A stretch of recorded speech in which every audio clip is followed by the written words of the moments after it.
Welcome to the Shed and Shine podcast. I am Gino Wickman. This is where Rob Dube and I help driven entrepreneurs shed their shit, free their true selves, unlock true entrepreneurial freedom, and shine. We truly appreciate you taking the time to spend with us, and we hope to make a huge impact on you. Hello, everyone. This is Rob Dube, and I am here with my very good friend, Gino Wickman. How are you today, Gino? I am fantastic. So good to see you. I was thinking about you recently. Really?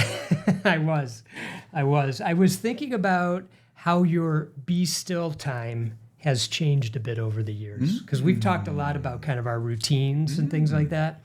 So correct me where I'm wrong here, because I'm going on my memory and that doesn't always work. But my understanding is that you've been spending a bit more time in contemplation. And why this came up for me is that I have people asking me all the time what contemplation is and how to do it. So to get your gears turning, I thought I'd start by sharing what it is for me. Great. And then we'll go from there. Love it. So for me, it's a practice where I'm deeply observing my thoughts, my emotions, or an experience, and become curious about what's coming up for me. So during a contemplation, I'll sit with my thoughts, I'll let them unfold naturally and guide me towards a potential deeper understanding. So for me, being fully present with the spirit of a thought, an idea, or concept, without the, I guess I would say, like without the pressure of having to completely understand, define, or control it. And I've noticed, we call it be still, but I actually feel like I do my best contemplations when I'm moving, and that's when I'm hiking. And I believe when I'm in nature, I just feel a bit more connected to all things, and that allows me to be in more of a state of wonder, where I'm brought into the beauty, the mystery, and the complexity of something beyond my usual understanding. Okay, so does that prompt anything for you? Yeah, that prompts a few things. Okay, cool. And I'm just grabbing something here because, I always know the topic we're going to talk about, but I never know what we're going to do. And in the interest of full disclosure, when you said you want to do an episode on contemplation, I was like, how in the hell are we going to fill 10 to 20 minutes on contemplation? It just feels like such a short, sweet, straightforward topic. And so let's see what happens here. But the first thing I did, though, is I actually looked up the definition of the word contemplation. Okay, and so I'm just going to read these two definitions. The first one is thoughtful observation or study. The second one was the act of the mind in considering with intention continued attention of the mind to a particular subject, meditation, musing, or study. There was another definition that said that contemplation is the act or state of contemplating, and that didn't help at all. So again, just to get the gears turning a little bit, because I don't even know that I know the perfect definition of contemplation, and so I'll give you my version of it. But what's fun about this conversation is if we zoom out, go to the full context, what we teach the world is to be still. It's one of the disciplines. We urge people to be still and then figure out their own formula for stillness. And we always talk about meditation, prayer, journaling, and contemplation as like the big four. So we're just talking about one of those four.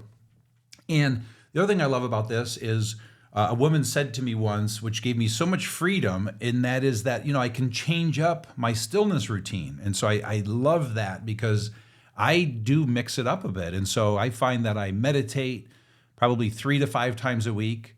And that's a sitting meditation. I do this lying meditation as well. And so sometimes before I go to sleep, sometimes in the morning, but then I also spend time with contemplation. I'm doing a little bit more journaling, so it's kind of a little bit of everything. And I would suggest my contemplation is probably once a week if I'm looking at the math. But what contemplation is for me is it is about focusing on a particular topic. And so sometimes it is a talk I'm going to do. Whenever I prepare for a riff, I will spend some time in contemplation. It's always with my eyes closed, almost always.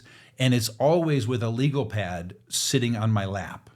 And for me, it's very profound because I just go to this place and it's very meditative, but I just go to this place and I just get downloads and clarity. And so sometimes I'm walking through the whole talk. Sometimes I'm walking through the whole riff. Sometimes I'm just focusing on, but whatever the topic is, I just put all of my energy and focus into that topic. And all the right answers just kind of bubble to the surface. And then I'll share another thing because outside of this, in EOS, the system I created, the entrepreneurial operating system, we teach every leader to take clarity breaks. And clarity breaks are a form of this as well. And so you out there listening, you may be wondering, where does clarity break fit into this? It's a form of contemplation. I really believe that's, clarity break is not meditation. It's not prayer. It's not journaling in most cases, but it looks a lot more like contemplation. And, I created EOS sitting in a Starbucks 2 hours a week, having clarity breaks, because some of my best answers and downloads came in those clarity breaks. And that's what contemplation does for me. It's just, I get these great downloads. And so it's very energizing. So the question that comes up for me, because I think where we might be a little different, and by the way, I don't think it's this way or that way. Yeah. So just for whatever that's worth. But it seems to me like you're looking oftentimes at a business-oriented either activity that you need to do, like a talk or a riff, and maybe you're beginning to visualize it or see it come to life in some way. Is that? Well, no, I wouldn't say understanding that it? because I'm giving business examples. But as I think about it, I mean, it could be, me sitting and observing and focusing on my ego and watching it work. So it's not just business; it's everything. It's personal. It's personal life stuff. But for me, it is a topic. Because there's also, when you look up the definition of contemplation, it's biblical in nature and it's spiritual in nature. So that's a whole nother definition. And so this is why I think it's different for everyone. And for me, it's just intense, focused time on any topic, again, for me and how I experience it. Yeah. I was, when I was putting together some thoughts around this, I thought, why would somebody want to do a contemplation? Why should somebody even be contemplating doing this? So some notes that I came up with, some ideas, were that it opens up pathways in your mind that you may not be otherwise accessing. And then being open to questions versus being in your usual problem-solving mode. And that can be really freeing. It is for me, I know that. For me, as an example, it allows me to better understand some things that I'm going through, or it's prompted more questions that may lead me to a place I may not have gone intellectually otherwise, which I actually consider sort of a deeper form of productivity. Because it's not productivity that's about doing more. It's about getting closer to what truly matters and doing that more quickly. And as we say, so you could free your true self and shine. Anything prompt for you there? Well, nothing specifically on what you're saying, but two things on the perimeter of what you're saying, because now I'm just kind of thinking of all forms of how I've contemplated in the past. The first is just an exercise I would urge every listener out there to do. So once this episode ends, do this immediately. And I would urge you to think about the biggest thing going on in your life. I'm trying to figure out the right way to word this that allows all options in, because it's not so much the biggest issue. It's not so much the biggest opportunity. It's not so much business. It's not so much personal. It's whatever it is. But what's the biggest thing going on in your life that you need to spend a little time on? Something should have come to you right there. Write it down and try this. Go take 30 minutes right now and just focus on that topic. Contemplate on that topic. Again, my style would be to have a journal or a legal pad handy, but just try what we're talking about and see what comes up for you. And then the second thing it made me think of is, this is a little different, but this is something I will do, just a little different though. It's something I will do about every 1 to 3 months. So let's grab the average there, every other month. And I've done this with so many people with such profound results, but it's whenever I'm feeling overwhelmed or the person I'm sitting with is feeling overwhelmed, what I do is I just list everything. So I just sit and I just list everything that's overwhelming me. And again, now I just want to speak to the person that I've done this with so many times. So I will say, I will literally hand them my legal pad if they don't have one, and I will hand them my pen, and I will just say, do me a favor right now. Go ahead and list everything that's overwhelming you right now. And they will write for 5 to 10 minutes. I'll give them as much time as they need. And they'll have this laundry list in front of them.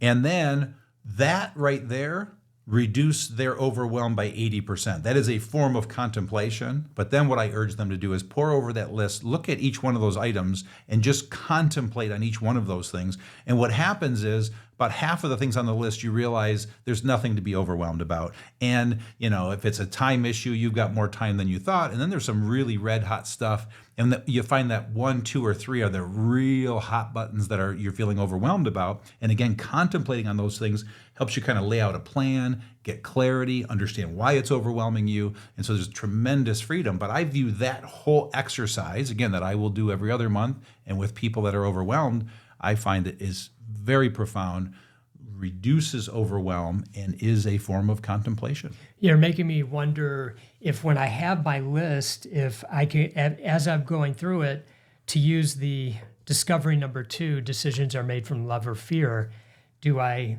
say that's fear-based, that's fear-based, that's love-based, that's love-based? That would be awesome. That'd be a fun little twist to that exercise. One of the things that I know for me, I'm always thinking about, I always go back to ego for some reason, and I'm always asking myself that in contemplation when I'm caught up with stuff. Where's my ego in all this? What's going on here? I was thinking about, I've felt pretty frustrated about our sales process recently. And so I was doing some contemplating because it's been almost 4 years we've been doing this business. 4 years? Yeah, why can't I, right? Went by in the blink of an eye, it really did. But, yes, it did. I just think to myself, like, what am I doing? What is going on here? Why can't I seem to figure this thing out? And I really actually felt like in contemplation, I had some really cool downloads after, and I felt more at ease because of it. And so some of it brought up more questions, but that was kind of the point. Exactly. And that's what I love about contemplation. One other thing that I wanted to say, and then I want to kind of maybe give you an opportunity to have the last words if you have any. But one thing that you can do is you can find a favorite book, and it could be scriptures if you have a particular religion or faith that's important to you. It could be, as I mentioned, like a favorite book, business book or otherwise, and literally put it in front of you and kind of, let it go through the pages, just let it go back and forth, like you're shuffling a deck of cards almost, and then stop, open it up, and read the first paragraph that you see, read it, and then just contemplate on why it was that spot in the book that you stopped at. And don't look for the immediate connection, that dopamine hit. Just sit with it. Just read it, sit with it, and let it kind of filter in through you and see what comes up. I do that, and I really think it's an interesting exercise for myself. That's cool. I can't speak to it. Frankly, I don't know that it's anything I would ever do, but that's so Rob-esque, and I would suggest that half of our audience, is probably very intrigued by that and should go do it, and half are like me and say, good idea, but I'm going to go do it my way. No, not even so much that, but we all have our ways. But that's, again, back to the point. You got to figure out your way. What's the way that works for your unique being?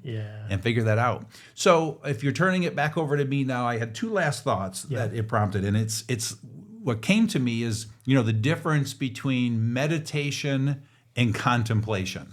Because I think that that's a question that's going to come up for us. It has. I think it's going to come up a lot more. But I have a simple answer: listening to, observing, and participating in this conversation. And that is, when there's a topic to focus on, it's contemplation. When there is no topic to focus on, it's meditation. Okay? And so for me, and I'm just speaking from my standpoint, meditation is when there's no topic. There's nothing. It is just sitting in stillness, in silence, and just going into, the void, that incredible peaceful place, whatever you want to call it. So no topic to me is meditation. When there's a topic to focus on, it's contemplation, for what that's worth. And then what I hope in this episode is that we made clear the benefits, because we certainly shared a lot of different ways to do it. But I just hope the benefits are clear in terms of, I describe it as downloads. So for me, I can't think of anything more valuable than these incredible downloads you get during contemplation. And I always lovingly say, when it came out of nowhere, it came from somewhere. So I don't know where that's coming from, but it's coming from someplace really cool that's looking out for you, and whether that's your soul, your mind, your spirit, God, whatever you want to call it. But you get downloads, and they are profound. Mm-hmm. Just get quiet and listen. You're here. All right, Gino, thanks so much. Great seeing you. You too, brother. All right. And to everyone else out there, thanks again for joining us as always, and stay focused and much love.